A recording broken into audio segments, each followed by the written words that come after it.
Bright lights. Yes, very bright.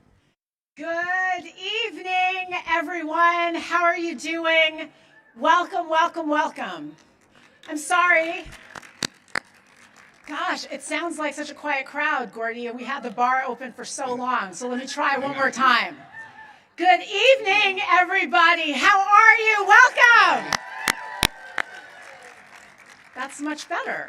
My name is Tanya Acker. I am a proud board member of the Board of Directors for the Western Justice Center, or WJC as we like to call ourselves. I am Gordy Goldsmith, co-chairing with my friend Tanya. And so far, the teleprompter has everything right. Thank you.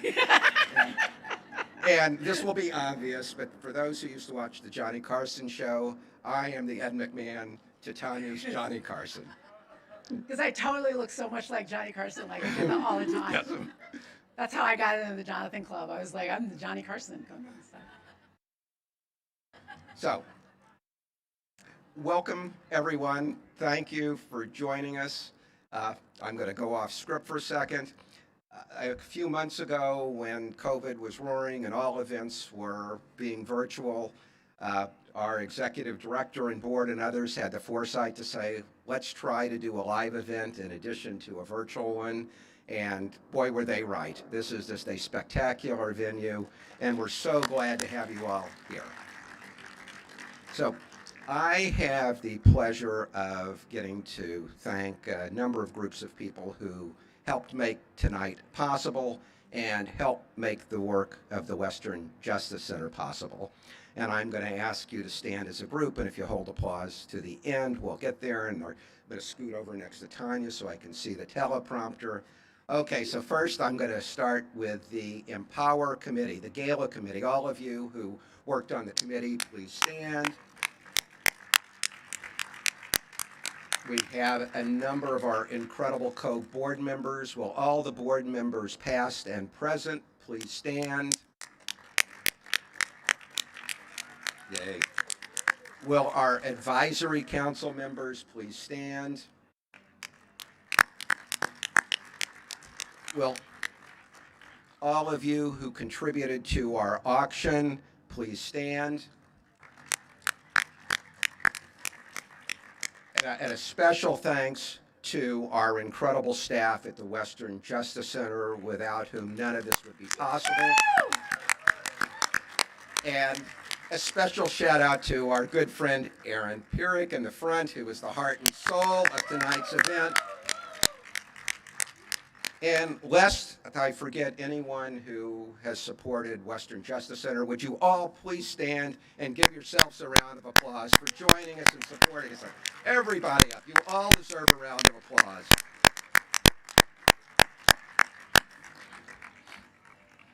We would also, before I have to say one thing about Erin, she's so great. You guys didn't see this, but as Gordy and I started the event, as we started talking, she was down there and she was holding up 2 glasses of wine just in case we wanted to make this a real party and kind of go like off script Ricky Gervais Golden Globes, but we're not doing that. Thank you. Thank you also to the many law firms, companies, foundations, and community partners who support our work. And we'd like to give a special appreciation to tonight's lead sponsors, Gibson Dunn, Latham & Watkins, Munger, Tolles & Olson, the NFL Players Association, and EA Sports. Thank you, thank you, thank you. Thank you for your generosity, thank you for your encouragement, and thank you for being here tonight to support us. Okay, now as I scoot over next to you to knock poor Tanya off so I can see the teleprompter, we're also very excited to celebrate 3 fantastic honorees, and the Western Justice Center is really fortunate to honor our champion of justice, Chiffon Roberts, our defenders of justice, the law firm of Gibson Dunn, and our advocates for justice, the NFL Players Association. Thank you all for letting us honor you.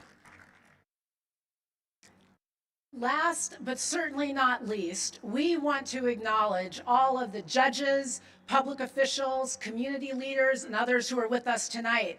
They include the Honorable Terry Hatter of the United States District Court from the Central District of California, the Honorable Richard Paez from the Ninth Circuit, the Honorable Jacqueline Wen of the Ninth Circuit, and represented tonight by Alicia Mahalingam, Emily Cronin, and Adam Stillman, the Honorable Fernando Olguin of the Central District of California, the Honorable Barry Russell, who's here virtually from the United States Bankruptcy Court, Central District, the Honorable Dorothy Shubin, Superior Court, Los Angeles County, the Honorable Candace Cooper, Retired Court of Appeals, Second Circuit,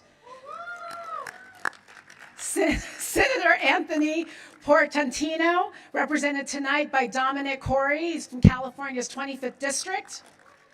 The Office of Supervisor Catherine Barger, represented tonight by Christina Massesson. Los Angeles City Attorney Mike Fewer. Los Angeles City Controller Ron Galperin, who's here virtually. Los Angeles Civil and Human Rights Equity Executive Director Capri Maddox. Pasadena Council Member Felicia Williams. Pasadena Council Member Jean Masuda, represented tonight by Noreen Sullivan. Pasadena Council Member Jesse Rivas, represented tonight by Margot Morales. Pasadena Council Member John Kennedy, represented tonight by Susanna Porras. Pasadena City Clerk Mark Jomsky. Azusa School Board President Gabriela Arianes. Pasadena Bar Association Lucy Vartanian, past presidents of the South, run on sentences, and that's not even the, that's not the teleprompter. So in addition to Pasadena Bar Association Lucy Vartanian, we also have past presidents of the Southern California Mediation Association, Angela Reddick and Jason Harper. Inner City Struggle Executive Director Maria Brenes. YWCA of Glendale and Pasadena CEO Tara Peterson. Asian Pacific American Dispute Resolution Center Executive Director Christina Katatoka. Thank you all very much for being with us tonight. And next, we have a word of welcome from our founder, my very dear friend and mentor, Judge Dorothy Nelson of the United States Court of Appeal for the Ninth Circuit. Welcome to the Empower Soiree. I can't thank Alyssa Barrett enough for inviting me to give a welcome to you. We're so fortunate to have her as our newest executive director, and the result of all of her work you will see and hear about tonight. I was going to be there in person, but I have a very strict doctor, and being 93 years old, he says I'm too vulnerable. And so I'm happy to have this opportunity to say hi. I'm particularly happy because Tonya Acker, a former law clerk who worked diligently with Gordon Goldsmith to put on this wonderful event. I'm also wanting to be able to recognize Richard Chernick, a former student who made the first gift to start the endowment for the Western Justice Center that we have wanted to start for a long, long time. Now, as we serve to find better ways to resolve conflict peacefully, I need to say thanks to our boards of directors, all the judges, all the chairs of the board, all the presidents of the board, the law firms, the community members, and the outstanding staff that have allowed us to exist. I would like also to congratulate our awardees who were very, very special. Chapman Roberts, who director of the LA City Attorney's Dispute Resolution Program, where he leads the award-winning Community Police Unity Program. We did some wonderful work with the police in the past. And then Gibson, Dunn, and Crutcher. I can't say enough good things about Gibson, Dillon, and Crutcher, whom we have honored in the past, but we honor again for their dedicated work to the Western Justice Center. And then the NFL Players Association. I am so glad that we're going to see a video of what this outstanding group has done in its initiative against racial injustice.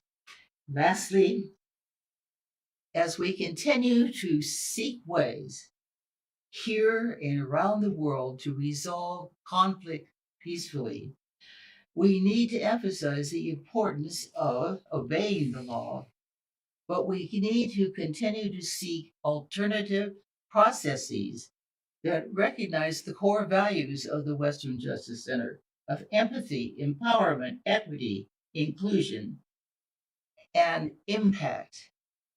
And so we thank those of you who joined us this evening for helping us to achieve the goal of bringing about justice in society.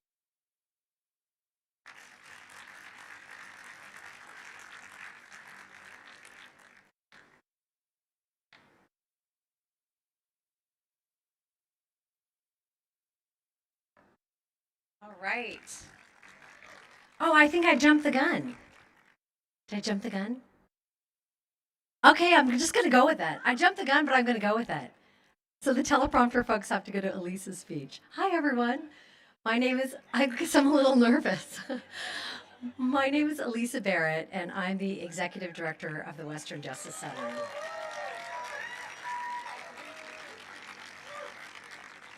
Can we have them? Well, they're doing it. They're going to get the teleprompter. They're rolling forward to the speech. While we're doing that, I'm going to get Tanya and Gordy back up the stage because I actually jumped the gun. I'm going to do it. Stay right here because what you all should know is that this woman has done so much to shape and sharpen the focus of this organization and is building a program that is exactly what we need. You all are here right now because of the great work that she's doing. So if she jumped the gun, it's because she's only so excited to get up here and get you all as excited about our work as she is. So is your prompter ready now, sis? We're almost. My sister. You know what? See, this is the thing about Tanya Acker, is that she doesn't even need a script. We could just have her come up here, and she is absolutely While brilliant. they're getting the prompter ready, you guys were totally live. winging it. This is We're live. totally winging it. Judge, I've got involved with this organization because the woman who you just saw in the video, Judge Dorothy Nelson, is, after my actual mother, who's here in the audience, a professional mother to me. And what she built here is really a refuge from conflict and a way of figuring out how to solve problems. And that's what we do. Throughout the course of the program tonight, you will see how we solve problems and how we're teaching and working with communities and others to do precisely that. I love Judge Nelson. I love this organization, and I will love it as soon as we get this prompter right. So, Elisa. It's coming. I can see it. I'm almost tall enough to see. Well, we could talk about what you were going to talk about. We were going to talk about the silent auction a little bit. Well, now that, since I'm up here. Yeah. There are a few things of which this crowd should be aware. One, I think you saw some of the cool silent auction items back there. They are great. You should keep bidding. But there's some other things going on. We've got Dodgers tickets. Go Dodgers. Go Dodgers. We've got Pasadena Pops tickets. Go Pasadena Pops. And we have a very, very special package that was made possible by the NFL Players Association. And I'm just going to throw out there, what do you guys think that this package involves? Do you think it might involve football? Do you think it might involve, I don't know, the new stadium in Los Angeles and, oh, the Super Bowl? We have Super Bowl tickets. We've got 2 tickets to the Super Bowl that have been furnished to us by the Players Association. Those tickets include a brunch. There's the VIP Super Bowl brunch. You get 2 tickets to the art show that features work by the NFL players. It's a big package. So what you really should do while we're getting all this together, dig deep, call your bankers, see if you have enough money on the credit card, but don't over leverage. That's not what we want. We don't preach that. But it would be a crime to not take advantage of 2 amazing Super Bowl tickets in this beautiful stadium. I don't know if any of you have seen it. It's beautiful. And the package that we have put together is legitimately priceless. So you are lucky that you're going to be able to get it for just many, many thousands of dollars. So think about it. Think about that. Yeah, we're doing it. We're riffing. Okay, great. Well, we don't have the teleprompter with my speech yet, but we're going to have it in a minute. So I'm going to riff as well, taking a cue from Tanya. I just want to thank all of the people who are here tonight, and specifically from Azusa Unified School District. We are very, very fortunate to have a partnership with the entire district that I'm going to talk about in just a minute. We're also working with some new schools this year, schools that we had worked with in the past. Fremont High School in South LA, Fairfax High School in the center of the city, and other high schools that we work with, Roosevelt High School in East LA. Really, we are just so fortunate to have partnerships with many schools all around LA County. And there's still no speech. Let's see. Can I do it from memory? I'm not sure that I can. Sí se puede. Exactly. My spouse is like, didn't I print the speech for you and weren't you supposed to have it as a backup? What do you say, Aaron? All right. So I am going to just pop off the stage for just a second. And I'm actually going to grab the printed speech in case our teleprompter just is having a little moment, because it is Mercury retrograde and this happens. And I'll be right back up to the podium.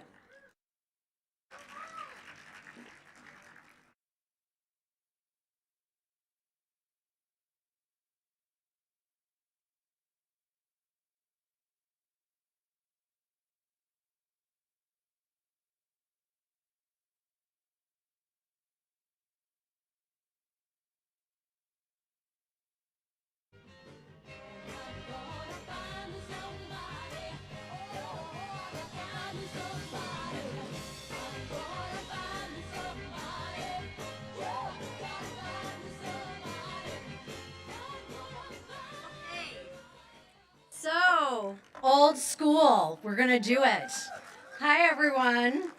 So thank you to my spouse, Josh, who had the foresight to know that I should have a printed version of my speech. All right, take two. Take two. Those of us who pursue social justice through mediation and bridge building are trained in the art of the pause. That precious moment when we give ourselves time to respond rather than react reflexively. The pause requires us to become comfortable with uncomfortability. It invites us to call forth patience, tolerance, and loving kindness, qualities we need in order to dig into the roots of conflict and expose them to the light where they can be healed. At the Western Justice Center, we believe that conflict provides us with an opportunity for transformation, if we are willing to do the work. Many of us have spent our lives digging into the roots of the great unresolved American conflict, the conflict over how to, or for some, whether to, hold ourselves accountable for the centuries-long systemic oppression of BIPOC people in our country. This great unresolved American conflict is written into our very Constitution. And while the great changes in our laws achieved during the civil rights movement of the 1950s and 60s have moved us forward, our path as a nation since then has been uneven, with progress for some and inequity, over-policing, and mass incarceration for many others. We are now in a precarious moment a moment of push and pull between those who are determined to dismantle systems of oppression and those who resist change. We can pursue a path of healing and reconciliation, or we can foist this challenging and uncomfortable work onto yet another generation. The sociologist James Davison Hunter, reflecting on our social and political conflicts, writes, "Cumulatively, these disputes in American society amount to a fundamental struggle over how we will order our lives together, how we will define ourselves as Americans, and what kind of society we want to build and sustain." So, what does mediation have to teach us in this moment? In mediation, we learn that transformation and healing happen when three things are present and fully realized. Three things: empathy, ownership, and redress. When one or more of these things are absent, any resolution we achieve will be temporary. The conflict in some form or another will continue to surface while the wound festers, causing ongoing harm and pain. Empathy, ownership, redress. These are the cornerstones of transformative mediation and of restorative justice. Empathy is the practice of listening with an open heart and mind, allowing the lived reality of another human being to come into our souls. Ownership is a voluntary expression of accountability where we take responsibility for our actions and inactions. Redress is taking affirmative steps to heal the harm we have caused, which we do in partnership with those we have affected. Empathy, ownership, redress, they transform us. They do not relieve us of our obligation to continue the work. Progress does not sustain itself. The deeper the wound, the more intense the pain, the longer the process of healing. This is the work of the Western Justice Center, to give leaders of all ages the tools they need individually and communally to make change. This school year alone, the Western Justice Center will work with more than 700 students and educators who will transform the culture and climate at their schools and in their communities. And if past trends are any indicator, our School Tools website, which offers free restorative justice resources in multiple languages, will be accessed by more than 40,000 people in more than 100 countries around the world. But we are not content with this impact. We understand there is much more to do. This spring, researchers at PACE, Policy Analysis for California Education, produced a blueprint for schools to recover from the impact of the pandemic. They wrote, "As we recover from this public health and educational emergency, we must build toward an educational system that places equity at the center, so that all students, especially those most affected by the pandemic and by systemic racism, have the support and opportunities they need to achieve their full potential." I am proud to say that our work with Azusa was among those that PACE studied for this report as a model for what is needed most in this moment. In Azusa, we are partnering with local leaders to integrate conflict resolution education into every single school in the district. This will reach 8,000 students. Together, we are introducing community building circles, starting peer mediation programs, and replacing punitive disciplinary policies with restorative practices that help students learn, grow, and heal. Our partnership with Azusa, which is being studied by the USC Rossier School of Education, will help us replicate these efforts across Southern California and beyond. Thank you for helping us do this vital work. We are so grateful to all of you.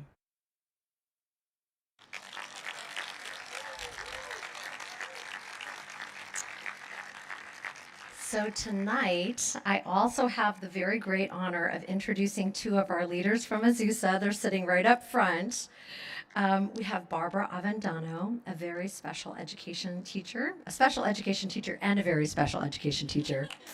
at Slauson Middle School, and a young woman who I'm sure we will be hearing a great deal from in the future, Yatsiri of the Gladstone High School Peer Mediators.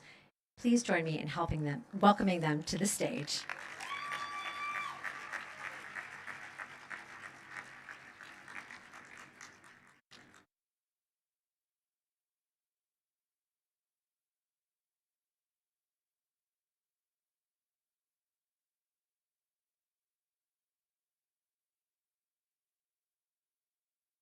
Hello, I'm Yatsiri. So I'm gonna start my speech. Good evening, my name is Yatsiri and I'm a senior at Gladstone High School in Azusa, California. 2 years ago, when I was a sophomore, I encountered many issues and conflicts that I was not ready for. Some of those issues involved my classmates at school, some with my friends, and many with my own family. I felt so many emotions. I felt frustrated, I felt angry, but most of all, I felt like I was not being heard.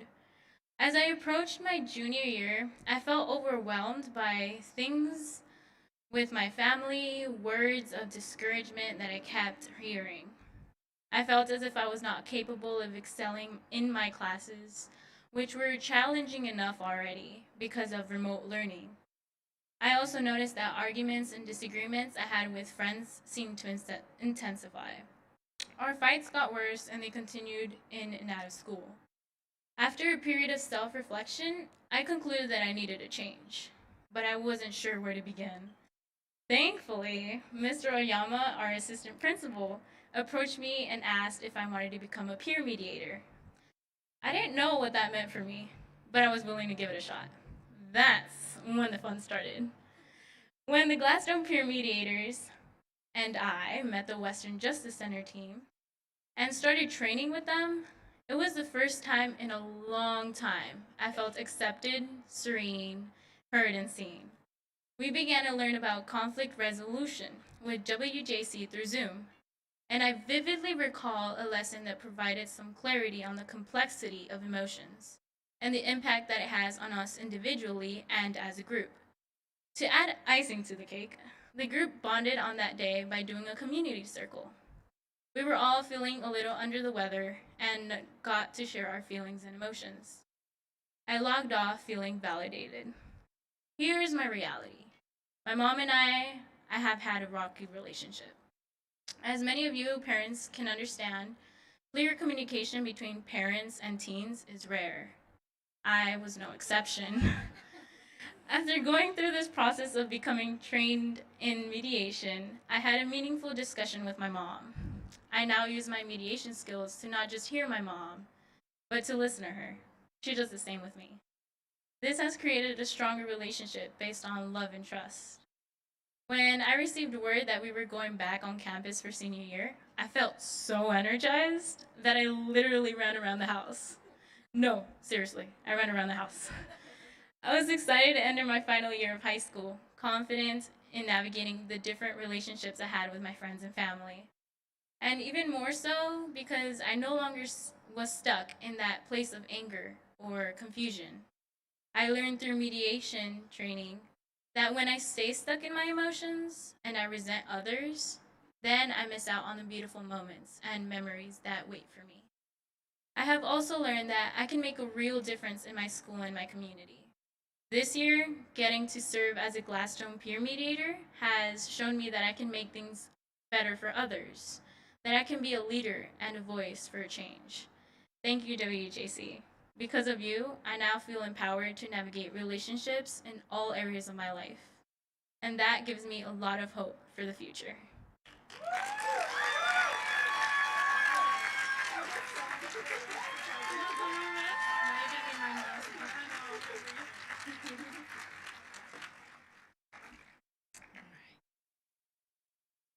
Hello, everyone. My name is Barbara Avendano, and I am a champion of children.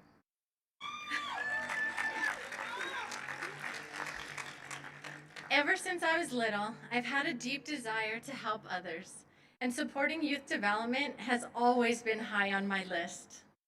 My passion for teaching started even before I earned my degrees. I began as a student support assistant and am now a special education teacher. When I entered the classroom, young and brimming with hope, I found myself in a high-stress environment with pressures to meet deadlines and raise test scores. The public school system seemed to be greatly lacking in something that I felt was so much more important than just the academics: social emotional learning. These kids were struggling. My students live in a disadvantaged community and have less opportunities than their peers in other schools and districts. Just imagine not knowing where you'll be living next week, or when you'll see your mom next, or even where your next hot meal is coming from. These are the things my students worry about. And on top of all that, they have special needs and are struggling in at least one, if not all, of their classes. Every day I see, hear, and feel conflicts as they arise between students, staff, and family members. They experience a multitude of feelings, from fear to avoidance to anger. Many struggle to understand these emotions, let alone communicate during a challenging situation. I just thought there has to be a better way. In 2019, my school district in Azusa partnered with the Western Justice Center for Conflict Resolution Education. Yes. AUSD piloted the curriculum that school year, and lunchtime fights significantly decreased. There was a positive shift in the school climate, and I just knew I had to be a part of this. Last June, I attended WJC's ABCs of Conflict training and was immediately drawn to their holistic approach towards youth development. The training enforced how critical social and emotional learning is for our youth. It reinforced all of my core beliefs. I truly believe we'd be paving the way for a brighter future if all students were given the tools they need to understand their emotions, identify their needs, and resolve conflicts peacefully. I speak to you. Thank you. I speak to you for all the children that are yet to be seen, heard, or understood. For all those that experience conflict in the home before they even get to school, or go hungry and end up getting into fights. Or for the ones like myself who avoid conflict at all costs and struggle to find peace in their world of chaos. I ask you to join me as an agent for change and look upon each student as one part of the greater whole. We must work together to transform and strengthen our schools and our communities, not just for my kids or your kids, but for all kids.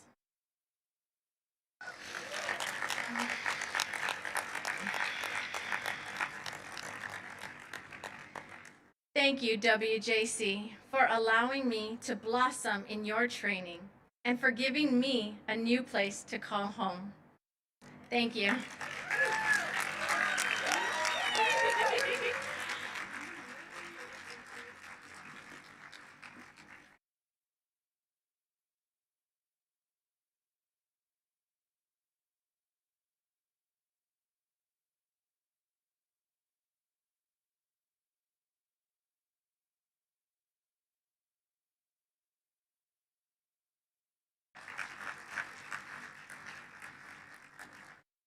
Let's hear it again for Yatsiri and Barbara.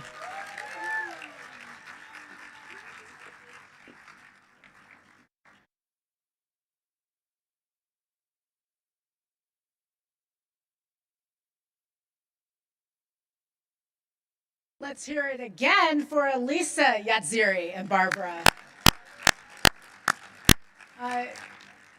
for me as a board member of the WJC to hear firsthand from a teacher, Barbara, thank you for doing your incredible work, and a student, Yatsiri, who with that self-possession reminded all of us to stay present. She reminded us to look for a way past the conflict so we don't lose the moment.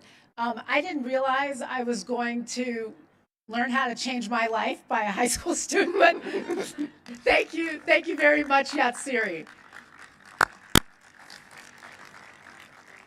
Before we invite up our next inspiring speakers, I want to remind all of you that the silent auction closes at 7:30 p.m.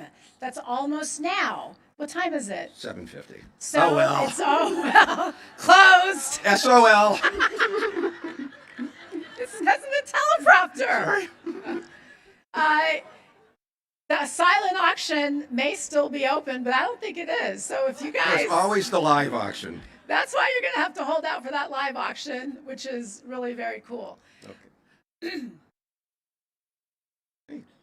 So before I go to this teleprompter, move Tanya out of the way, I just have to react. You know, every year at this event, when the participants of the Western Justice Center programs speak, the students, the teachers, you know, that's when I always realize the importance of the work that the Western Justice Center does and the importance of all of our participation. So this is just a preamble to get your wallets ready when we start asking you for money. There's great work that needs to be done, and we need the funds to do it. So I'm going to segue into introducing a new scholarship program that the Western Justice Center is inaugurating tonight. It's called the Empower Scholarship. I'm going to use your mic if you don't mind, Yes, which is dedicated to support young leaders who plan to commit their careers to the art of mediation, the pursuit of restorative justice, and the struggle for educational equity. And I'd like to invite up for that award, 3 incredible women. First, keep scrolling up. We have, thank you. It's so nice to do this with friends, family, people we know.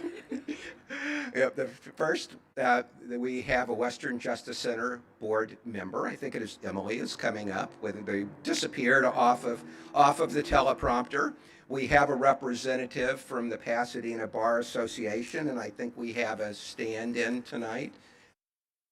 Lucy will come up. And our scholarship recipient, Jayden Zwick. And just coincidentally, my mother's family name is Zwick, not a common name. So if you would all come up for...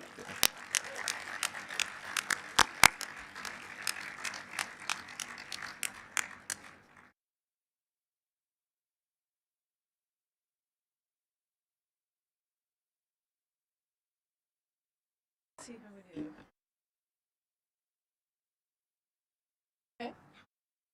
Good evening. My name is Emily Murray. I'm with the law firm of Allen Matkins, and I'm a board member with the Western Justice Center. Before we start this evening, I would like to acknowledge my friend Shar Pamusli. Shar is the Associate Dean of Career Services at Southwestern Law School, and Shar co-chaired the scholarship committee with me this year. Shar is following us at home tonight, so let's give her a big round of applause.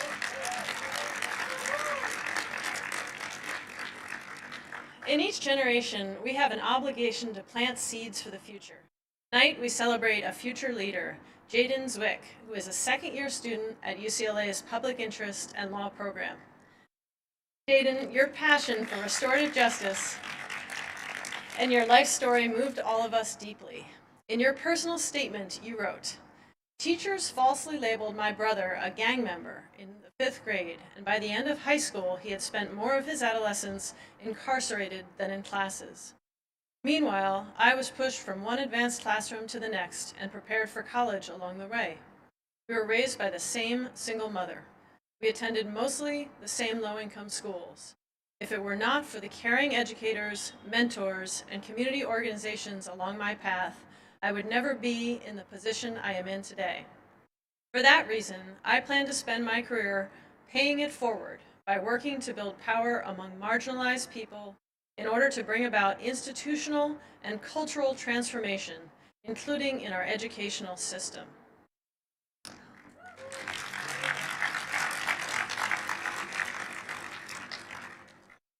Sorry, I'm going to come over here. Hello, everyone. My name is Lucy Vartanian, and I serve on the Board of Trustees of the Pasadena Bar Association.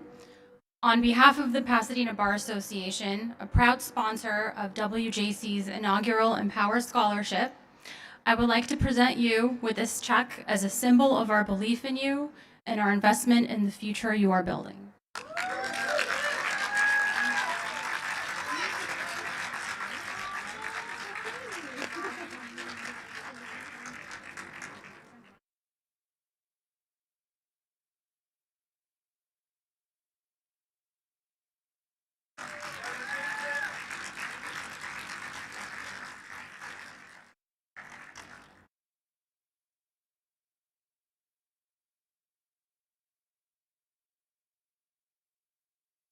I would also like to invite all of the other scholarship applicants who are here with us tonight to stand up and please be acknowledged.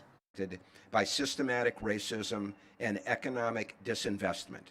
Peyton is a graduate of the Strauss Institute for Dispute Resolution at Pepperdine, new law school after him, Pepperdine Law School. Peyton is a community organizer for the Belong campaign at Faith in Action East Bay, which is located in Oakland. And before I welcome Peyton up, I would just like to say that I had the pleasure of spending time with him before the event started, and you are a wonderful young man, and we are really honored to have you speak to us. So please welcome Peyton to the stage.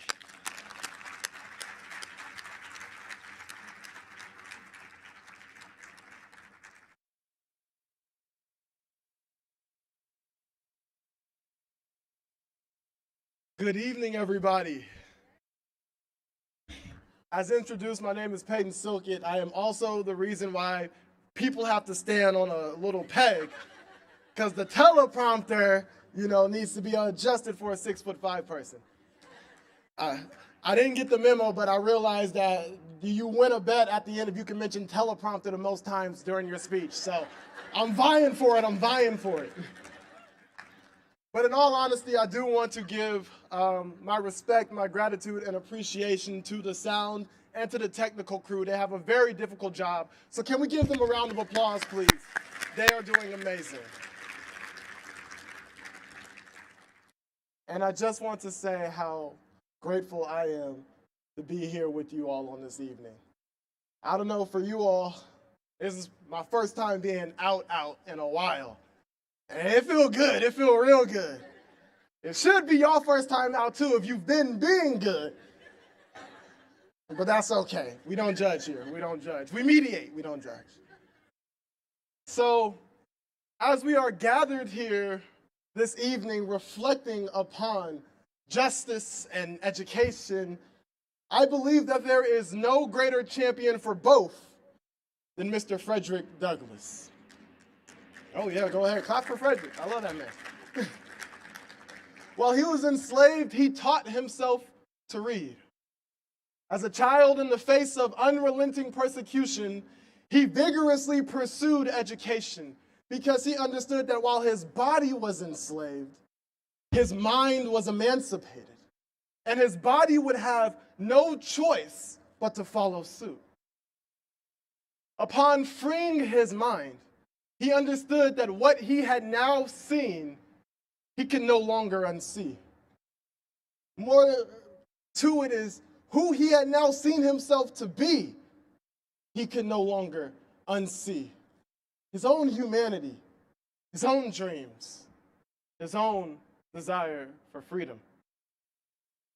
And after a previous attempt at escape, he finally achieved the physical freedom that his mind had already inhabited, and became one of the most powerful figures in the abolition movement, advocating for an end to the brutality that was slavery, and calling into question the conscience of an America that would allow for such an abhorrent practice to continue.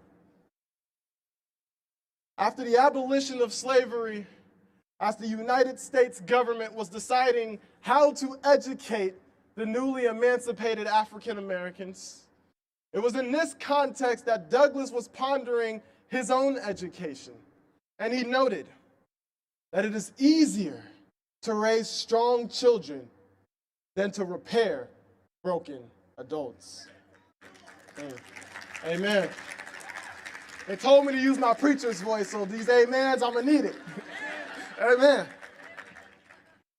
What many people do not know is that this quote is him examining the true purpose of an education.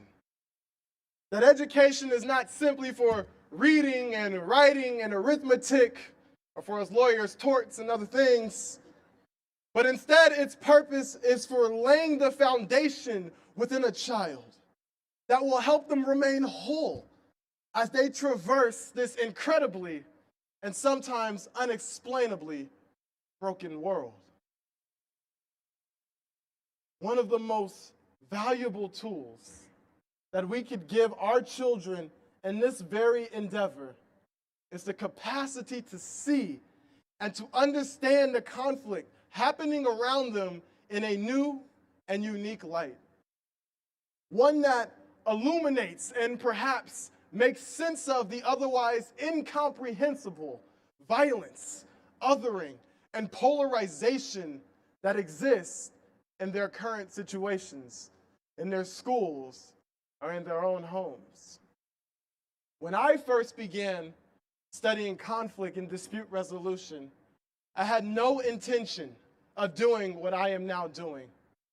I was called and driven to lead the bridging and belonging work that is happening right now in the East Bay, bringing together people from diverse backgrounds and races, ethnicities, and socioeconomic statuses into relationship, into conversations that lead to reconciliation.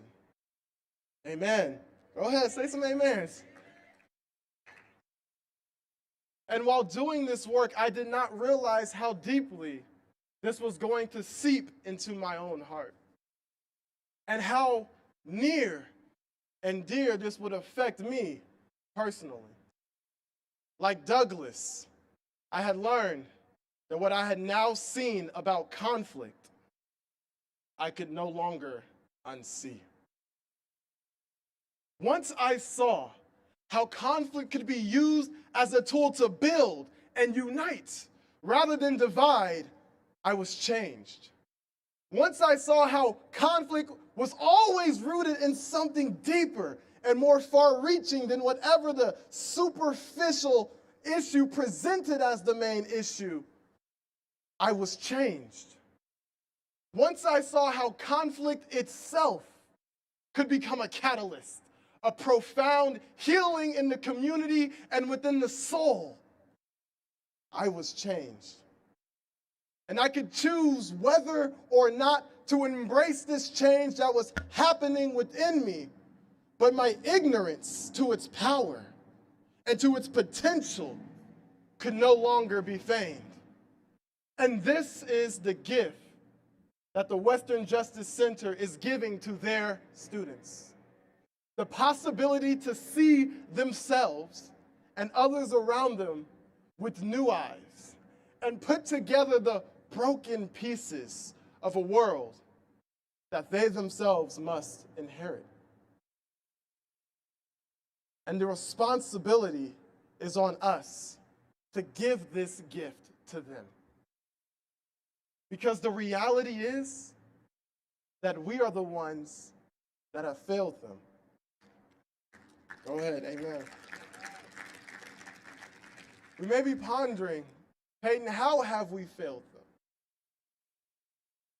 I realize that the very problems that they will be facing, our students, are the ones that we are in this moment creating, are the ones that we are in this moment avoiding or perpetuating, are the ones that we have refused to acknowledge ourselves. The issues that they must overcome will be the very issues today that we have refused to resolve in our own context. And as I have reflected on just how deep this failure goes, I was reminded of the young children who were killed in Afghanistan by an American drone strike just a few weeks ago. And it struck me that all of them were under the age of 20, meaning they were not even born on the day when the planes crashed into the towers on 9/11. This last year was frightening, with all of the polarizing rhetoric that came up, that even manifested in our own houses and Thanksgiving tables that we were thankfully probably not sitting at. We had COVID as an excuse to not go. But I realized I was heartened by the images of all of the masses of youth who had taken to the streets and were marching in an attempt to mend the rift between police and community, a rift that began before many of them could even walk or were even born. Our young people have already begun to take up the mantle. But it is up to us in this space to give them every opportunity to succeed where we have failed. The tools that these students learn and develop open up the possibilities of how they can choose to affect change within their own context of this broken world. The tools that these students learn and develop provide them the opportunity to envision a universe that was not previously a possibility. Something unimaginable is now obtainable when the person that you were taught to view as an adversary can now be seen as a human being. And you learn how to negotiate, express yourself, and most importantly, listen. Listen deeply enough to understand the other person's perspective, knowing that at the end, you don't have to agree with them. But now you can see a future that is collaborative. You have been changed. This is the gift that many of us were not given when we were coming of age, as we traverse the trials of this broken world. And if we are being honest with ourselves at this moment, this is a big reason why we each have experienced brokenness in our own lives. Douglas reminds us that it is easier to build strong children than to repair broken adults. But today, at this moment, the question we must ponder as the broken men and women of this world is, can we still build strong children? WJC answers yes. The Western Justice Center answers yes by giving our students, our beloved young ones, the tools that they will need to see, to understand, and to heal the brokenness in their lives.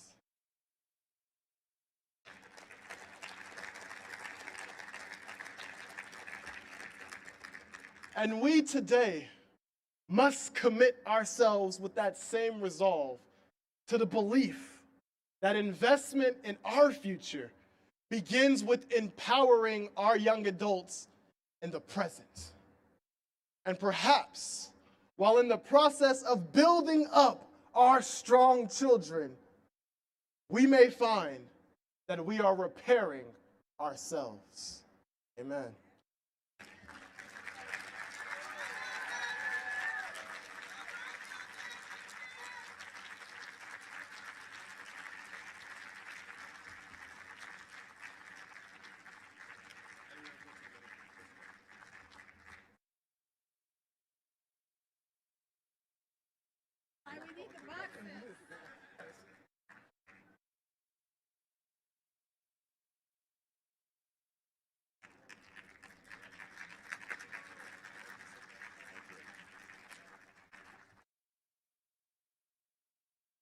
Wow, that's the one word that I can think of. Well, you know, this is the part of the evening where we ask each of you to dig deep to support the work of the Western Justice Center. And after Peyton's remarks, you know, I'm speechless. All that I can say is I think we're going to have posted on the board where you can pull out your cell phones and give, and we're asking people to give at a level at which they are comfortable, and it'll pop up at the board. And I think we were going to start with people who wanted to give $10,000. Please jump right in. I think. Wait, why are you laughing? Yes. I think somebody should give $10,000. And I think, Aaron, how does it? You put in you text, and then the amount. Okay. And then once you're in that, you just give the amount.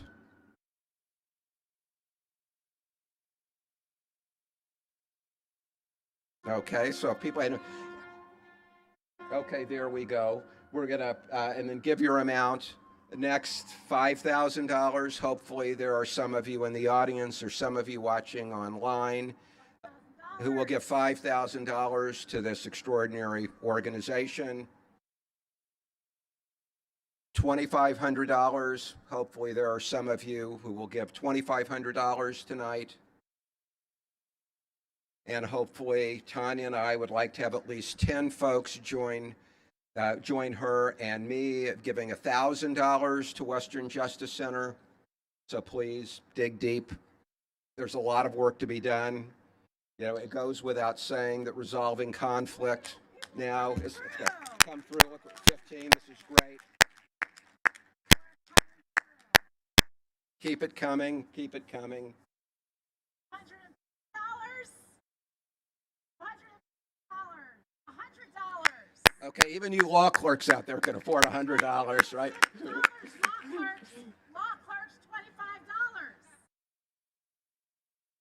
$25. Okay, well, we will keep this moving, but keep giving while we are talking. I'm going to, yes. How are we doing? Wow. What was that? That's the law clerks. Come on, more. Yes. That's right. Yes. Nicely done. This is great. Okay. So I'm going where I can keep giving, keep giving. You can give all night. You can keep giving while I'm talking. Wow, I know. Aaron, you're making Aaron happy, and our goal is to make Aaron happy. So can you all clap for the fact that we've now exceeded our goal? We've exceeded our goal. But keep giving. Okay. Thank you, my friend Joe Mandel, all these people, Nancy, Pam, Judge Nelson, Anonymous, whoever you are, thank you. Aaron, even Aaron, thank you, Aaron. This is great. Okay, thank you, everyone. And our board chair, Craig DeRica, at $5,000. Craig. Chris Poole stepping up at $1,000. Oh, Barb, our friends David and Barbara Vaughan, $10,000. Unbelievable. $10,000. Mike, thank you. Somebody was laughing when we said 10,000, but Barbara said that's not a joke. That's right. Thank you, Barbara. thank you, my dear friends, the Vorons. Okay, now we're gonna move. Thank you all for your generosity. Now to move us into the final part of our program tonight, I'd like to welcome to the stage WJC's current board president, our friend Craig DeRica, a partner at Manat, Phelps & Phillips, and Jose Gomez, our incoming board president and executive vice president of Cal State LA. So Craig and Jose, please come up, and thank you for your generosity. I don't know if you guys will need these.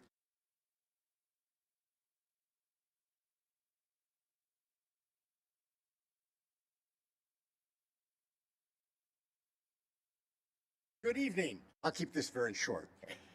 2 years ago, when I started my term as president, I was thinking, how hard can this be? Yeah, we just brought in this fabulous new executive director, Elise Barrett, with her energy, her creativity, her thoughts, everything it was incredible. She building a great staff. Things were humming along, and I thought my biggest job was just to stay out of their way. And then came COVID. And all of a sudden we turned to having the discussion of, can we survive this? Well, what's going to happen? But because of the staff and Elisa and my board members, we turned on a dime.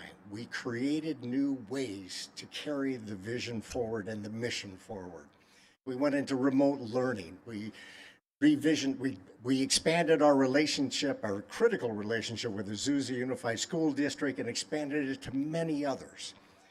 The peer mediation invitational was kind of reimagined, and we tried to embrace the spirit of that great Congressman John Lewis and his sense of equity and communication and fairness. And we not only survived, we flourished. We are stronger today than we were 3 years ago because of the efforts of my board members and all of you here that are supporting this organization. So I can say from the bottom of my heart, my short time as president, it's one of the greatest honors and privileges I've had in my life. I am so proud to be a member of this board, and I am delighted. By the way, the stay out of the way and don't get in their way, that stayed true for this whole thing.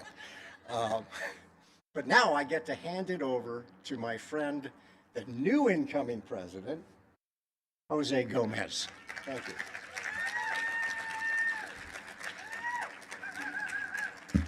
I bet you all were wondering what happened to the Pet Shop Boys. We're right here. I want to just thank you, Craig, for all that you've done for the Western Justice Center over the most difficult, most complicated, and most challenging time in the history of the organization, the history of this country, the history of society. You have been so compassionate, so diligent, and such an amazing role model for everybody on the board. We thank you for everything that you've done. Let's please give Craig a big round of applause. I'm inspired by this evening. I'm inspired by our educators, our students, our board, and everyone else who has chosen to be here tonight to support this wonderful organization. I also want to mention Mike Wallace. You all forgot to mention his contribution. $10,000. $10,000. Mike, where are you, Mike? Can you stand up, please? Where's Mike? And I want to recognize Mike because Mike, this is not the first time that he has stepped up. He has been one of the most important investors in our mission. And I want to thank you, Mike, for everything that you've done. I'm looking forward to where our organization is going. We have so much to celebrate. I'm so incredibly honored to join the ranks of Craig and the other presidents of the Western Justice Center in leading this amazing organization. I can't wait to work with you, Elisa. Where are you, Elisa? Come up here. Elisa has been incredible over the last 2 years, and we are so happy to have you as well. So thank you so much. I am told by Elisa that after the festivities, there's going to be a crazy party with a DJ.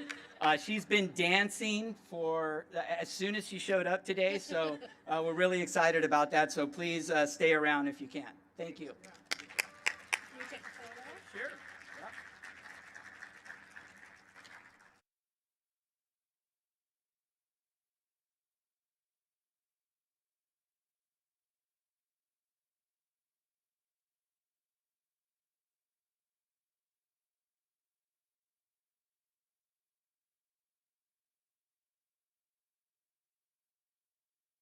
Thank you. Wow, my neighbor is a voiceover artist, and she was here for like the after Emmys party. I felt like we were getting the Emmys treatment. Thank you, Craig and Jose, and thank you to our incredible hosts, Tanya and Gordy. Let's hear it for them, right? And to everyone we've gotten to hear from tonight, Yatsidi, Barbara, Peyton, Emily, Lucy, and Jayden, you inspire us so deeply. Thank you, thank you, thank you. It's such a gift to build community with you. It really, really is. Well, folks, we're in the home stretch, and we have a little bit more program for you tonight. We are about to welcome to the stage our 3 incredible honorees. Shafin Roberts, our 2021 Champion of Justice. Con Skolnick, who's going to be representing Gibson Dunn, our 2021 Defenders of Justice. And the incredible Terry Smith, who flew in today from Washington, D.C. to represent the NFL Players Association, our 2021 Advocates of Justice. So to start off with, I'd like to welcome Shafin. Oh, he's already here. Oh, hey. He's like, let's get on with the show. I'm ready to dance. Shafin is the director of LA City's Dispute Resolution Center. And we're going to show a little video. I see Terry. Terry, come on up. Yeah, come on up. Hey, Con, come on up. You know, we're just winging it tonight. It's all good. It's all good. We're mediators. We stay very, very flexible. So we have a video we'd like to share with you. We made this for Shafin, and it's a message from just a few of the many, many, many people who love and appreciate you, Shafin, for the grace and empathy you bring to everything you do, my friend.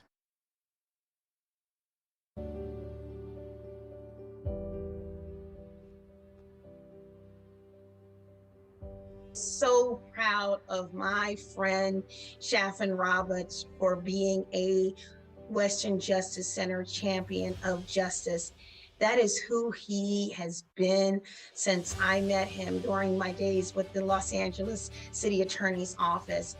He has led in the space of mediation and bringing communities together for healing. What a privilege it is for me to join with you tonight in celebrating the achievements of a true champion of justice, Shafin Roberts. Shafin is an integral member of my office, where, among other things, he leads our dispute resolution program and has been the architect of our police community unity program. His mission here is to de-escalate tensions and find constructive ways to resolve conflicts. He's doing that in issues regarding LAPD, and he's doing it more broadly in our community. Shafin's a great leader, he has vision, and he has the ability to effectuate that vision in ways that have been celebrated throughout our city. Shafin, congratulations, well deserved. We're all very proud of you. Justice in its truest essence is just balance, it's fairness, equity. And my brother Shafin Roberts has done that every step of the way as a leader in the restorative justice. And really, the advocacy space for the voice of the least of these to have audience with individuals they normally have seen as oppressors, being LAPD. All of the work that he's done, the advocacy, the championing of, again, those restorative justice models, and all of the things out of the office of the city attorney that he's accomplished exemplify that. This message is for Shafin Roberts, my good friend, colleague, and an amazing mediator, an amazing person who likes to give his time and soul to the field of conflict resolution. Shafin, thank you for teaching for the Strauss Institute. Your class, Cross-Cultural Dispute Resolution, has brought empathy, understanding, magic to our students. And I can't wait to see all that you do for the Strauss Institute and for the world of conflict resolution. I'm so happy and proud that you are my friend. And I look forward to many more dinners with you and with Susan. Proud of you, brother. Many more awards to come. Congratulations. Take care. Renaissance man. Generous. Devoted. Connected. Kind. Inspirational. Leadership. Absolutely lovable. A star. Positive personality. Passionate. Creative. Solid. Phenomenal. Open-hearted. Balance. Consistent. Relentless. Tenacious. Humble. Motivational. Dedicated. Charismatic. Conciliatory. Empathy. Committed. Thoughtful. Winner. Peacemonger. Empowering. Fearless. A good person. Intuitive. Amazing. Diligent. Impactful. Esteemed. Steadfast. Dedicated. Purpose-driven. Peacemaker. Patient. Insightful. Compassionate. When I think of Shafin Roberts, the one word that comes to mind is brother. And because he is my brother, and you know, as my brother, we have grown and gone through so much, and so, you know, just to kind of see, you know, where we started, to see where he is today and the honor that he deserves and that he's receiving, it's just powerful to me. So I love you, brother. You know, keep doing what you're doing. You're changing the world.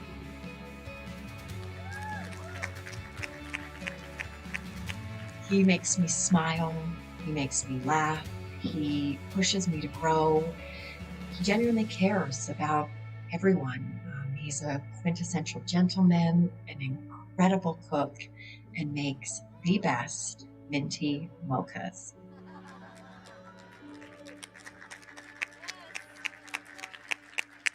Let's give a big hand to Shafin Roberts.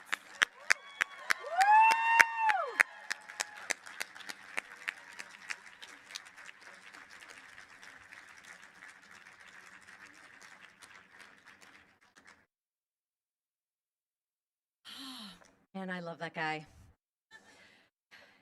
Here in LA, we are fortunate to have a legal community with a deep commitment to the pursuit of justice and equity. Please join me in welcoming Gibson Dunn partners Con Skolnick to the stage, which he's already here. Hello, Con. Mr. Skolnick was recently named co-chair of the firm's class action practice group. He is a former clerk of Judge Ferdinand Fernandez of the U.S. Court of Appeals for the Ninth Circuit, a treasured past member of the WJC Board of Directors. And now a short video, just a little bit about why we are honoring Gibson Dunn tonight as our 2021 Defenders of Justice. Lawyers are privileged in our ability to influence and impact society through our work, and in so doing, make the world more just. In 2020, the need for lawyers to stand up for justice and equality came into harsh focus as we all watched with a mixture of horror and hope as the brutal killing of George Floyd sparked activism, protests, and discussions about racism and inequality, including at Gibson Dunn. The firm immediately spoke out and, more importantly, acted to reaffirm its commitment to tackling racial justice and equality issues. As part of that effort, Gibson Dunn refocused and recommitted itself to taking on pro bono matters that directly address systemic racism and racial justice, including police reform, criminal justice reform, equity in education, healthcare, and much more. Since June 2020, more than 400 Gibson Dunn lawyers have dedicated more than 18,000 hours to over 50 pro bono matters dedicated to achieving racial equity. The past year and a half has been a time of reckoning for our country. Gibson Dunn has chosen an active role in that process, confronting violence, holding those in power accountable for its misuse, and creating space for innovation.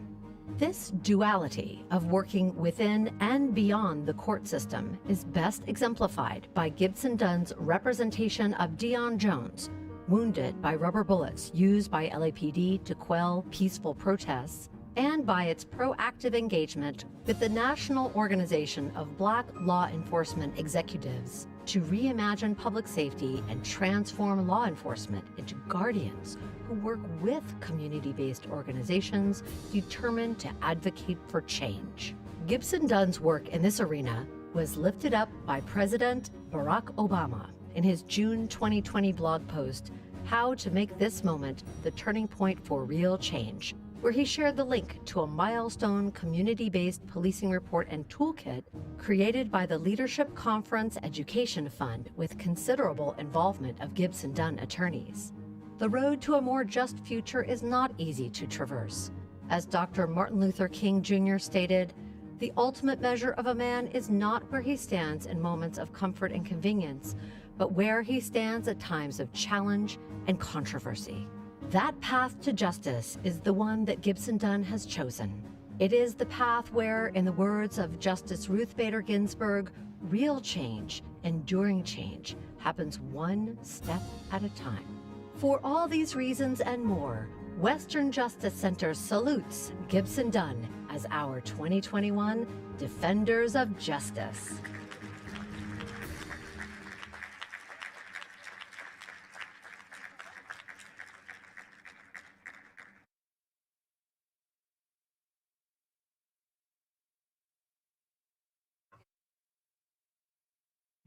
We're going to get that photo of Chaffin on the flip side. Last, but certainly not least, I would like to share a message from the NFL Players Association Executive Director DeMaurice Smith, along with a powerful video produced by the NFLPA as part of their groundbreaking initiative, Leading the Charge. Leading the Charge features NFL player members talking directly and sometimes quite intimately about their perspective on critical social justice issues of our time. In one of the pieces, players talk about the pain of being vilified for taking a knee in solidarity with Colin Kaepernick, while others share their journey to become allies for racial justice. Leading the Charge shows how we can change the narrative by lifting our voices, speaking our truth, and embracing the journey toward empathy and solidarity. It demonstrates that conflict and disagreement can spur us to grow, help us find common ground, and encourage us to advocate for a more just and equitable world. For this reason and many others, the Western Justice Center honors the NFL Players Association as our 2021 Advocates of Justice.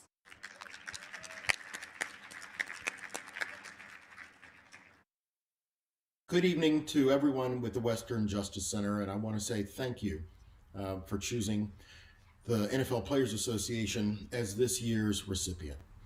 Everyone who believes in fairness, justice, equality, is someone who also believes in truth. We find ourselves today wrestling with what's true. I'm pleased tonight to know that one of the things that's true is that there are still people who are committed to ideals about justice and ideals about fairness and ideals about equality. Because that truth is consistent with our ideals of democracy and equally important, entirely necessary if we are going to continue as a group of people who choose to live together and hopefully make each other better. I wish I was there tonight. To my friend Craig DeRica, you've always been a great friend, somebody that I could rely on, but again, somebody who believes in the truth that justice will prevail. So thank you very much for this wonderful honor. I appreciate it. I hope one day, very soon, that we all sit down, break bread together, and spend some time together. Thank you.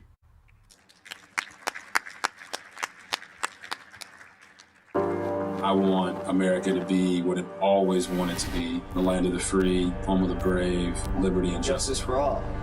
And it's not happening for all right now. I'm going to continue to stand with the people that are being oppressed. That's terribly disrespectful. Insulting every single American. It's infected the league. What is intuitively obvious to some, no justice, no peace, never reached the realm of possibilities for others. We're at a point in history where we're saying enough is enough. You are not just a black person, you're a human being. And now that we have this great momentum, we must continue to push forth. We can't leave the black community behind. We're fighting institutions that have been around for hundreds of years, and it's going to be a hard battle. I just don't want to be on that side of history. You see something wrong, you kind of stand up for what's right. When the whirlwinds of fury comes from the throne of God, who will stand?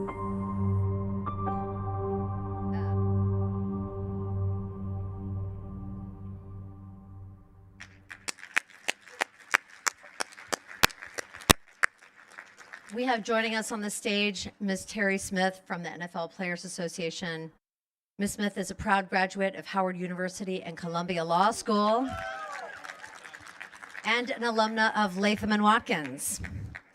She teaches in the Masters in Sports Administration program at Georgetown University. This March, she became the first woman in NFLPA history to hold the position of Chief Operating Officer. Yes. And now I'm going to sit down with this incredible panel of people.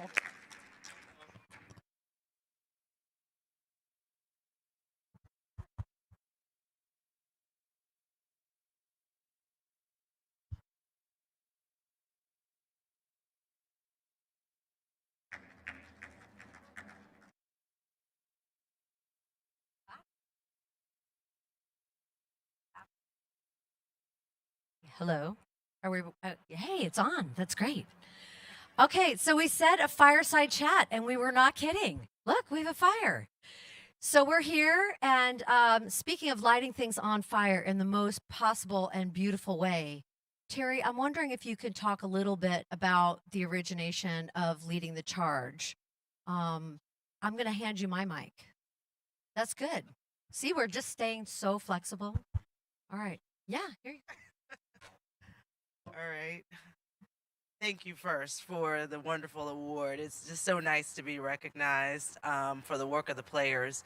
What really was the impetus for Leading the Charge were the events following the George Floyd murder.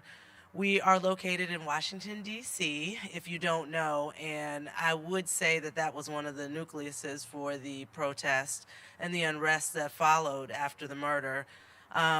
Players were upset, they were distressed, they were fearful, they were traumatized, and it was really a second pandemic, right? We were obviously dealing with the first one, but for once in my 12 years at the NFLPA, their livelihood took a backseat. They wanted to make sure that they had a platform to channel the energy and the efforts that very public and horrific murder brought about. So we created that platform for them. One of the first things we did, though, is we listened to our players. We wanted to make sure that we were able to express what they wanted to say and maybe couldn't say. So we went on a listening series. So if you check our website, nflpa.com, you'll see a series of videos that we call The Narrative. And they range across different topics, and they range across different status of player. We mix up active players and former players, black players, white players, just all walks of life, because there's a lot of things that unite us, but the distress last summer is certainly one of them. So the players were able to talk about the talk, particularly the black players, that they have to have with their sons and their daughters, around being stopped by the police and being questioned by the police. There are a lot of assumptions made, but there's no allowance for mistake. They talked about the kneeling. That was a very big topic and subject for us back in 2016, and it still remains the case that players want a platform to protest, or they want to use their platform to be vocal about what they consider as wrong.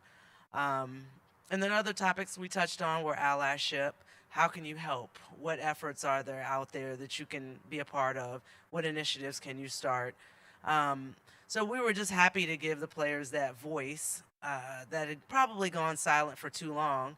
And in the meantime, I'm proud to say we also finished the 2020 season without interruption, without any outbreaks of COVID that, ruined their chances of their livelihood. So they didn't have to worry about that while they tackled a much bigger problem. So it was a great effort, and I'm just really proud of our entire organization and our membership as always.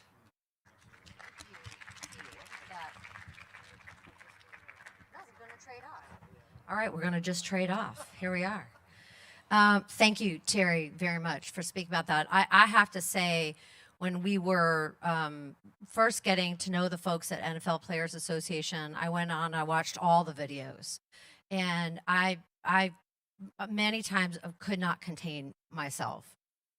There is a rawness and an honesty and an integrity to those conversations, conflict within them of players who at first, some of the white players who really did not understand, who thought that it was disrespectful to the flag and all kinds of things. And just the way that UL held that space and allowed people to be on their journey, that really sets a model for all of us. So thank you. So let's have a big hand.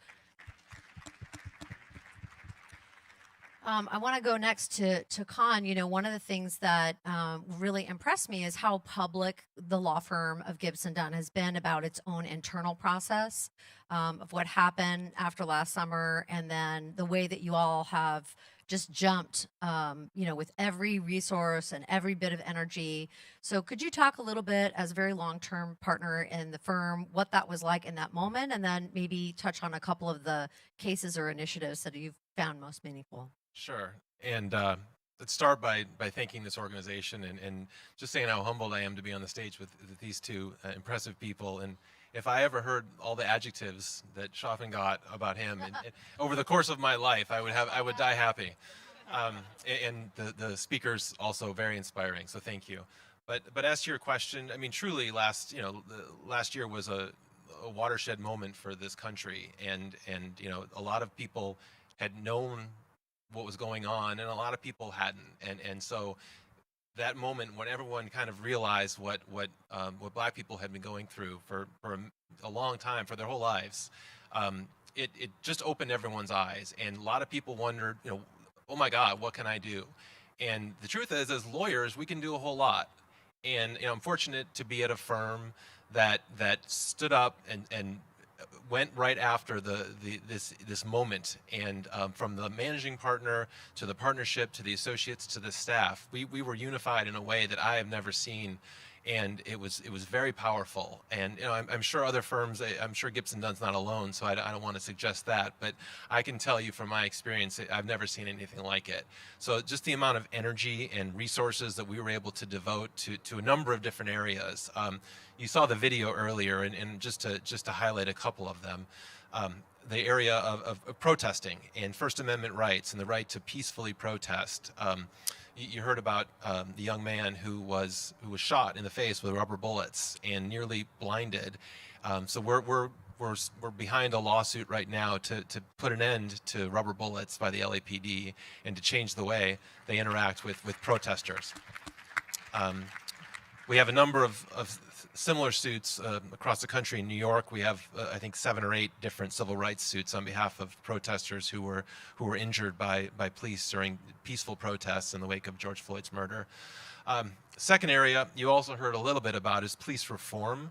We've worked with a number of very high-profile organizations and put a lot of time and effort into model policing policies and model use of force policies specifically, and it's gotten a lot of attention. And the idea is you partner with community organizations, you partner with police departments, you partner with local governments, and eventually can change from the inside some of the problems that we have seen, and you know, truly the difficult issues we've all had to confront. Some of the problem has been just in how police departments operate. So we're seeking to change that.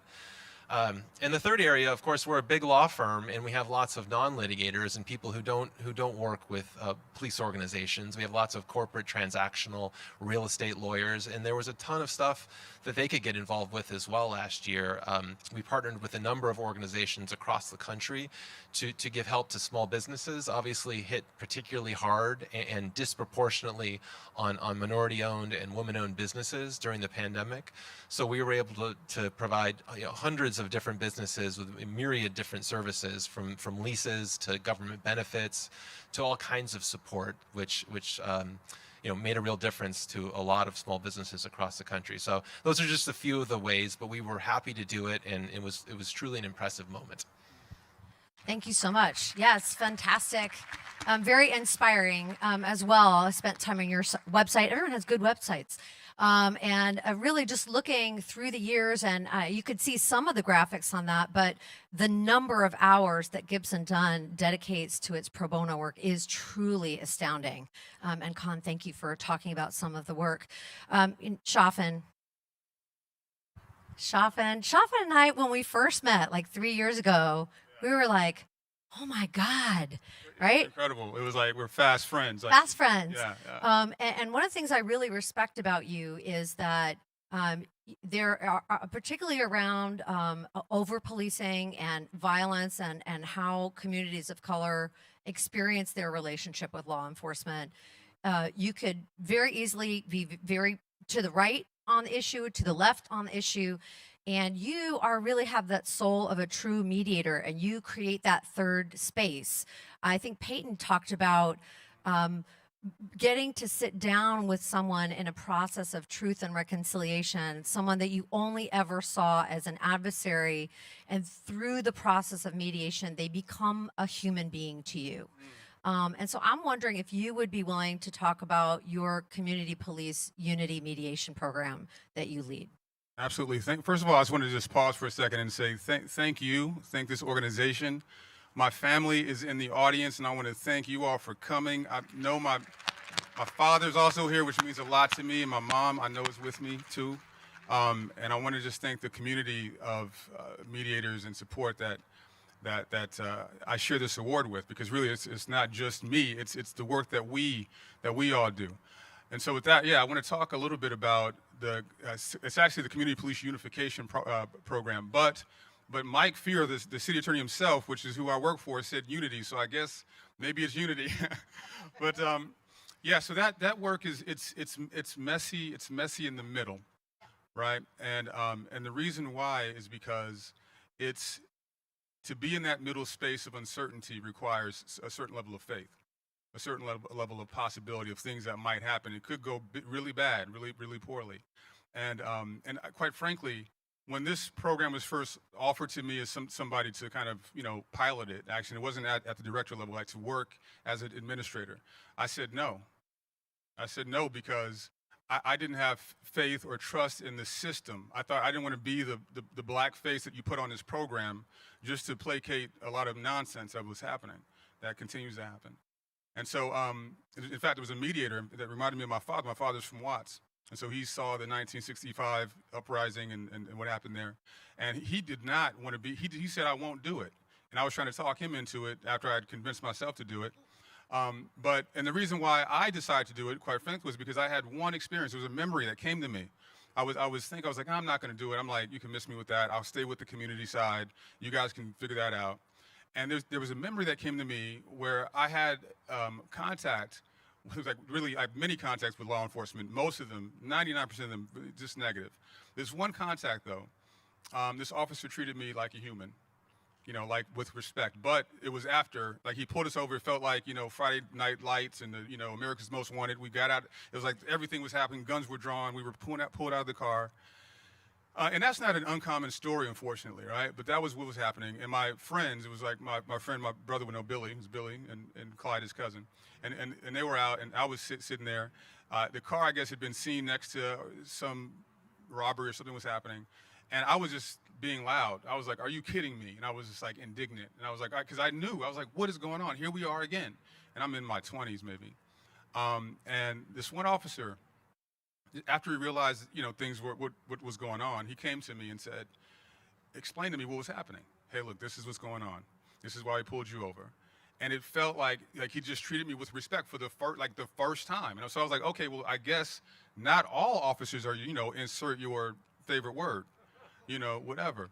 And so that kind of brought me to the space of, you know what, if we can do that in the room, then people will start to think differently potentially about the person behind, we can see people as human, Peyton was saying, this is what we do as mediators. You saw Mike Fear, he's the city attorney. After one of the bad outcomes that happened between LAPD and the community, I think it was Michael Brown or something, I forget which one, but he was saying, Chaffin, because we're talking in his office, and he said, don't you feel like mediation is just like bringing a knife to a gunfight? And I thought for a second, because I could understand that, and I thought, but is it a knife though, or is it like a slingshot and a stone in a giant fight? Because really, you're taking something like mediation, and it's a seemingly small tool against a seemingly insurmountable problem, but it's the thing that can bridge the gap. It really can. It really can. And it requires, though, this is the thing, this is the key. It requires faith and hope and humility on both sides. And it's difficult, right, when you have the community who is legitimately outraged and justified in their position. And we're asking them to suspend that position for a minute to exchange that for a possibility of hope, right? And then you have the law enforcement side, which, you know, I believe they need to become a learning organization, which means that you learn from your mistakes and you celebrate those lessons publicly. And if you do that in partnership with the community, truly things can change. But that has to happen. So this has to happen. And literally, I have individual conversations with both parties to bring them to that middle point. And at the end of the day, it's not always a great outcome. But when it's good, it's beautiful. It's beautiful, and it shows the potential of what actually can happen. And so with that, you know, that is what inspires me. That is what kind of keeps me moving forward. And I just want to pause on that because oftentimes when you think about, I go look at George Floyd and all of the many events, there's a situation happening right now in Pasadena, North Carolina. And when you watch these videos, you know, it requires, I don't know where I find it is in my mediators. I find it in the hope, that's where I find the hope, because sometimes I honestly don't know what to do. I honestly don't know what it is I'm doing in here. And I have to stay neutral, and I have to stay mindful, and my job is to create space in the middle for this possibility of change. But quite frankly, it's not easy work. You know, it's simple, but it's not easy. And we're at the intersection of hope and possibility, and so I'm here for it. And so thank you. Yes. You know, it's something that you and I have talked about before, is that in a way there's kind of an alchemy. I think someone called it magic. I think of mediation as a spiritual practice, right? You know, I'm as we say, we're in the South where I was raised, of the Hebrew faith. We have this expression, B'Tselem Elohim, made in the image of God. And I think that is what happens. And whether we're sitting down around a policy issue, or we're negotiating a collective bargaining agreement, or we're doing this really tough mediation, that what can happen is a spiritual connection of seeing the truth in each other, of seeing our commonness. And I'm so glad that we're talking about all of these things, because I feel sometimes in a space of terror and despair when I look at all the ways that we in this country have become too quick to vilify each other.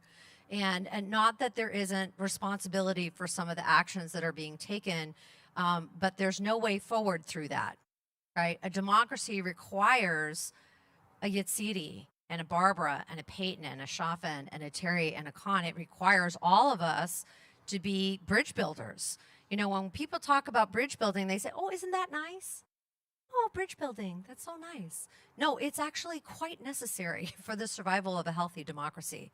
So I wonder, you know, Khan, something that you and I had talked about in terms of, you know, being able to confront things and talk about very serious issues is another initiative that Gibson Dunn is part of right now, the Alliance for Asian American Justice, started by Gibson partner Deborah Yang to combat anti-Asian American Pacific Islander hate as part of the Stop AAPI Hate movement. And Western Justice Center is part of the LA versus Hate Network. So I wonder if you could just say a little bit about that. And then I have a question for Terry, and then we're going to unfortunately have to wrap up. Oh, sure, I'll be brief, but you know, definitely kudos to my partner Deb Yang, former United States Attorney for the Central District. This organization, the Alliance, it's another example of when you have the support of a firm and you know, the management and the partnership, you can do amazing great things. And so she's gotten involved and started this organization with, you know, many Fortune 1000 CEOs and general counsels and leaders of other law firms. So it's not us alone. It's really a unified group of people. But basically, you know, targeting anti-Asian American hate that we've seen so prevalent in the last year or so. One example of a case we're working on right now out of Baltimore. Two sisters in their 60s were attacked by a man with a cinder block, and his only reason was he wanted to tell them to go back to their country. And these are two women who owned a business, and were just kind of just doing their thing and trying to live their lives, and they were attacked. And so we worked. They're our clients, and we worked with them and to seek justice. And we're now helping them with respect to the prosecution. This perpetrator is being prosecuted on many charges, including attempted murder and hate crimes. So just one of the many examples of the work we can do. Thank you. Thank you very much for doing that and doing that work. Okay, thank you. Terry, one of the things that you and I were talking about is how few women there are at the top and how representation matters, and how that doesn't happen without having women have to traverse many additional hurdles that their male colleagues don't face. And we have a lot of younger people here, law students, law clerks, young mediators. And I'm wondering if you could talk a little bit about that delicate balancing act that you've done in traversing that treacherous terrain, to really be able to achieve all of your ambitions professionally and have the support that you need from your family. Oh, that's a heavy topic, and I hope to attack different parts of that. Before I do that, though, I just want to give a shout out to my boss, DeMaurice Smith. I appreciate the fact that he allowed me to come out here in his stead, and I also appreciate that he had the courage to break the mold and appoint me as the first female COO and the first one of color. So, thank you, Dee. So, just wanted to make sure I put that out there first. It is a delicate balance, as you said. I am fortunate enough, I am married. We have 5 kids, and home life is super, super demanding. And I could just tell you how old they are: 17, 14, 4, and 2-year-old twins. So we're busy all the time at home. But, there are other areas to navigate. Obviously, I'm female, I am a woman of color, and oftentimes that combination is the bottom of the ladder with respect to corporate America. So that has been something, I can attribute to Howard for instilling confidence in me, and just the the confidence to navigate a lot of those treacherous waters and make my way to Columbia, and also be given the opportunities that my classmates were able to get as well, because that's what a lot of it boils down to, the opportunity. But while I'm in the space now, I find that I have to do the same things at work that I do at home. I have to identify some resources. And the same thing that we probably do in all of our jobs, except that in these 2 jobs, 100% is required for both of them. So I made sure at work I was able to lean on my directors. All of my direct reports, they're subject matter experts and have been appointed to these positions for a reason. So I allow them to do their job and make sure that they feel safe about coming to me if there's anything that needs to change with their roles. At home, I identified all my resources: my husband, my mother, our caregivers, anybody who can pitch in and help with all these children. So I just make sure that everybody's teed up and ready to go. A couple of things that I have learned also in the role and at home. I've learned to lean into rituals. I don't know why I thought it was a bad thing, but at work, I have biweekly meetings with all of my direct reports. I have them put together the agendas. We have shared documents that they do it in, and it just takes some of the load off of myself. I don't feel like anymore that I have to do all the work and think for everybody too. For whatever reason, I was taking on that burden, and it was not warranted. At home, I'm okay if we have chicken on Mondays and pizza on Fridays. It's, again, just a load off of my thinking cap. So that's just something I've learned. And I guess finally, in the COVID period, I've watched a lot of my female colleagues either have to cut back or stop working altogether. And I really don't want to make this a platform about why women feel an extra burden that maybe men don't. I don't want to make that assumption, but sometimes it appears that way, but we don't have time to unpack that. But what I have learned, and along with some of my working mom friends, is that we just have to give ourselves some grace You know, one of my mentors at the office, he always says, perfect is the enemy of the good. And there's almost no truer statement. Like, all the time I spend trying to get it absolutely right. You know, great is good enough. Like, good is good enough. Everybody's happy, everybody's fed, everybody's learning. We're good. Those are some victories that we have to celebrate. And we do the same thing in the office. And you know instinctively, if you're, you know, in business or a parent or even a spouse, you know what to turn your attention to when it comes down to it. So, to my young people, if that helped you, you know, I hope it did. If not, you're welcome to follow up with me if you need a little bit more drill down on any particular topic that affects you individually. Thank you. Thank you so much. We could talk for a very long time. I'm going to ask my friend Shafin to send us out with any other words of encouragement or inspiration you have.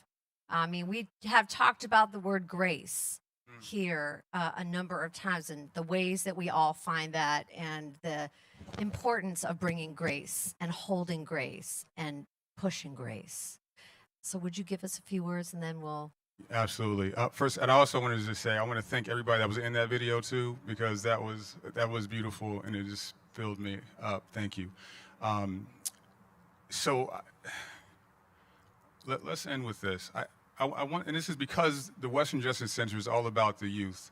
I want to say to the youth, you know, I'm looking over here and I'm including Peyton too. Peyton talks about it like he's not the youth. You're the youth too.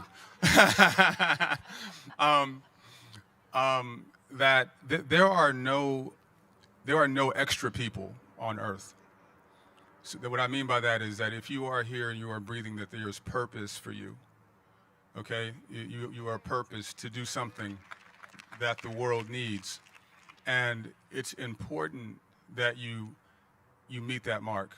And I want to encourage you, but I also want to say to you that oftentimes what's going to happen is you're going to feel as though your purpose is here and your placement is here, and those things are not aligned, they're not congruent, they're not even close together, and there's this tension that's in the middle that is actually not a bad thing, because you can close the gap either one or two ways. You can really put that effort in and work to get to that purpose point, or you can reduce your expectation about your life, and you don't want that to happen. You don't want your dream to dry up and become deferred or make the heart sick. Don't do that, right? So what I want you to do is do what you're doing. Be like the examples that we have here. Get engaged, get involved. If you feel like purpose is in your heart to do this work, God bless you, because blessed are the peacemakers. Okay, and whatever it is your heart is set to do, begin to do that now. Just begin doing it. Just begin where you're at. And so that's the word that I have, and I hope that it touches somebody. And thank you again, and it's been a pleasure to be here, really. Bless you. Can we have an amen? Amen. Can we have these lovely people stand and be acknowledged once again?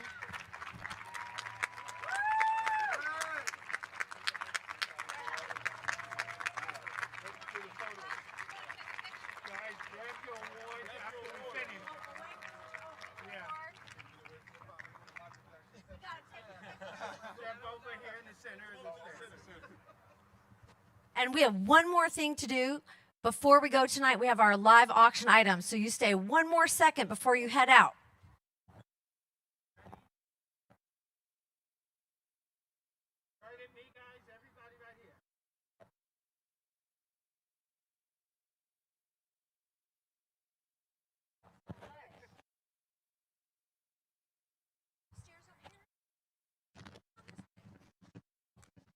Well, once again, before we get to the live auction, I just hope that all of you, our friends, our family, our judges, our colleagues, will stick around afterwards for coffee and dessert.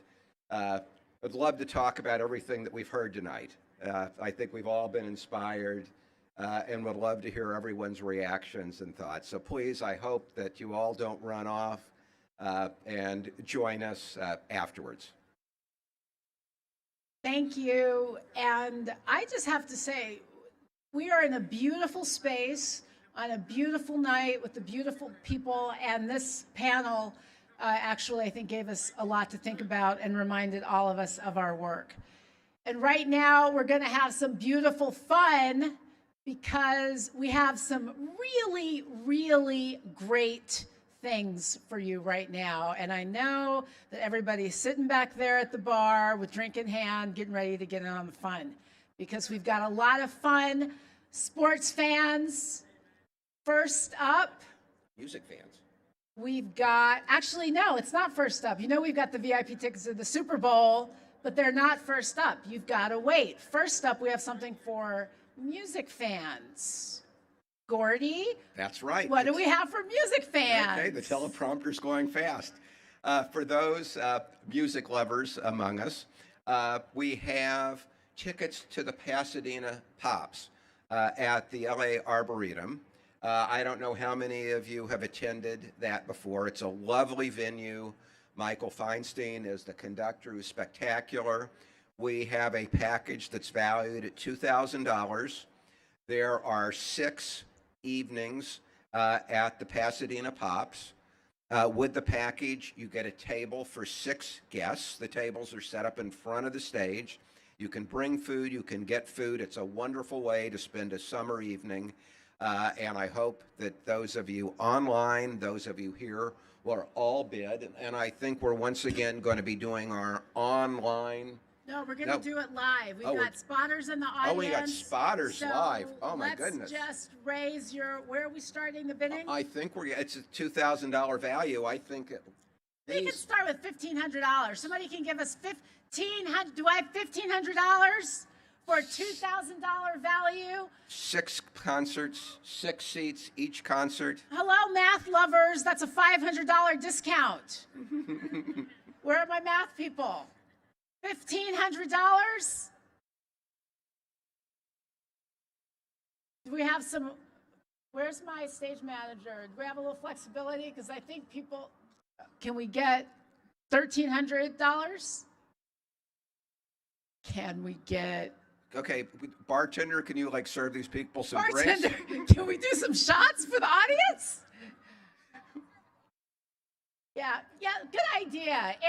Aaron with the great idea. Since you guys aren't following our lead, we'll follow yours. What's the best offer we're going to get on these tickets? And don't be extra cheap, because I'm just going to act like I didn't see you.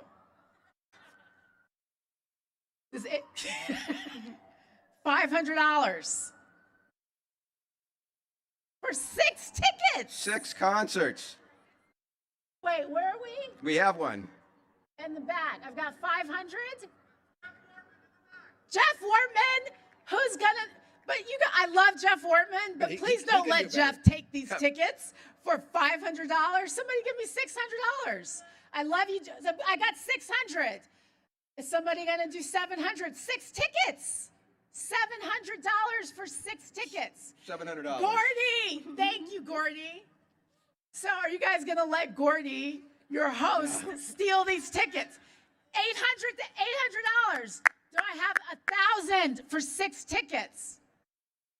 Do I have $900 for 6 tickets? I'm going to do 800 going once, going twice, 2.5. Sold for $800. Well done, sir. I can't see who got them. I can't either. Who was that? Someone with an iPad. Somebody's got it. Well done. You enjoy that concert. Okay, and lest I forget, those who have live auction and silent auction items, at the end of the night, there'll be a table where you can check out. Okay, sports tickets. Sports tickets. The next item. We know that everybody's excited for the Super Bowl tickets, but you have to wait a second, because right now we're celebrating the Dodgers. How about those Dodgers? We're still in the running for the World Series. It could be a great package. 4 tickets. 4 tickets in your own MVP field box behind home plate with VIP parking. at Dodger. And so get this, if they make the World Series, you'll be there. And just in case, I'm not going to jinx us, if we don't make it there again this time around, you'll be able to use those same 4 tickets for 2 separate Friday night games during the 2022 season.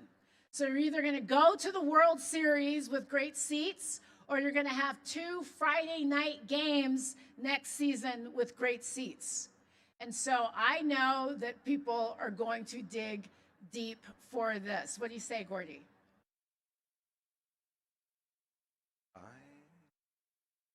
Are we going to start this bidding? Why don't we start at $3,000?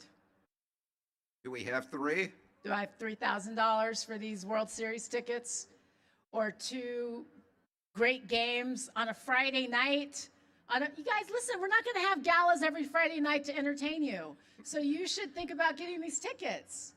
Do I have $2,500 for the tickets? Over I here? have $2,500 for the tickets at the Gibson Dunn Cabana. Thank you, Gibson Dunn. Is somebody? Where are my other law firms? You guys gonna let Gibson Dunn? Where's Latham? You gotta Latham, let Gibson don't Dunn let out, Gibson do play. you? You like that, Latham? Where are you guys? Where are you guys? Gibson's gonna run away with these tickets for $2,500. Do I have $2,700 in the house? Going 1, 2. Bill Thompson's like, hurry up, talk faster. Sold to Gibson Dunn. Good job. Well done. Okay, you guys. Okay. Here we are. Okay, there's this game called the Super Bowl, which happens to be at SoFi Stadium here in town. And fortunately, it's the 56th Super Bowl. Roman numerals are not being used, so I got that right. And as you have heard at least once, it's not just the tickets. You're going to go to the Players Association brunch, which is supposed to be a fabulous event, as the guest of the Players Association, and its art auction.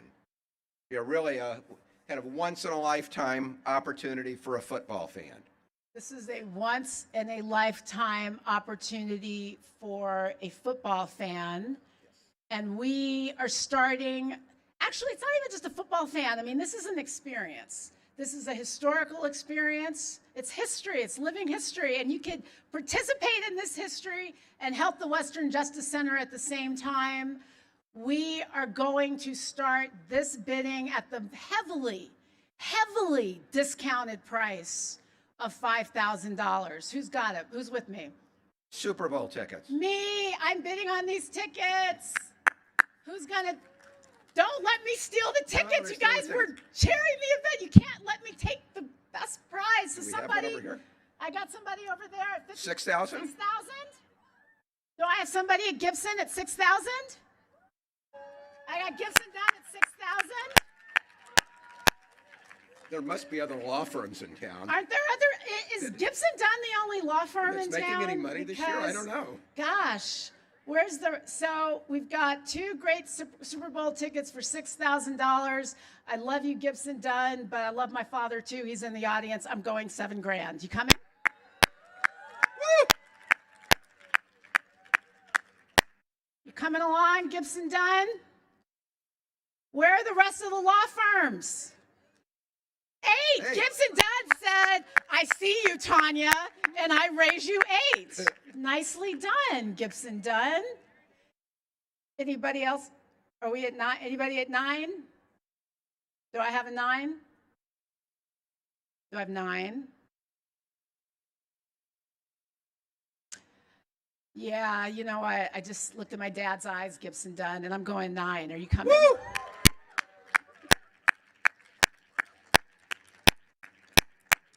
I can't. Gibson Dunn. I love that firm. You guys are, but I can't count myself down if I'm the winning bid. It feels like anti-rule of law. It doesn't seem. I think I got to do the going Yeah, once. you got to do the. Going once? No? Oh, for 10? Wait, what was the bid? We got a $10,000 bid from Gibson Dunn and Crutcher. Woo. Can we shine a light? right, can we like do the eye game? Can we do the eye game? How about 11?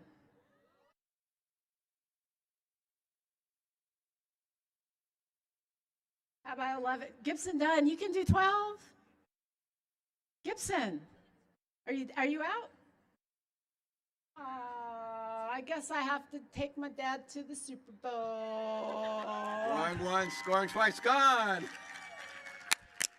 The winner and still champion. By the way, if you guys would like to meet my father, Dad, would you please stand up? You're going to the Super Bowl. Congratulations. Congratulations to me and to our and congratulations to all of our other lucky winners. I have to say, tonight was especially fun because to have this kind of fun with my colleague and friend Gordy has made it so much fun. So thank you, Gordy, for doing this. You guys have been. It's a great audience. Thank you all for coming out, and please stick around. So we have a DJ, we have more DJ drinks, orator. we have coffee, we have dancing. So keep it up. Go finish the party, everybody. Good night. Thanks for being here. Suavemente, bésame, que quiero sentir tus labios besándome otra vez.